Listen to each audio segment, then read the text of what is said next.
Hayatımda ilk defa bu kadar kan görürdüm. Kızıl kana belenmiş sökülen dan görürdüm. Kan içinde salkanan Azerbaycan görürdüm. Yerden, köyden, denizden akırdı şehit kanı. Hayatımda hiç zaman belə dert görmemiştim.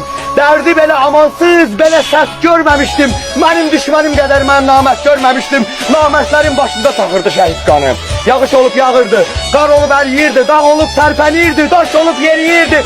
Bizimle ağlayırdı, bizimle çiriyirdi. Hamının gözlerinden akırdı şehit kanı. Alçakların başında kıyametler koparan, vatanın dar gününde deniz gibi kabaran, zaman zaman bu halkı hakka doğru aparan, yoldu, izdi, nakıştı, sığırdı şehit kanı. Allah razı olsun.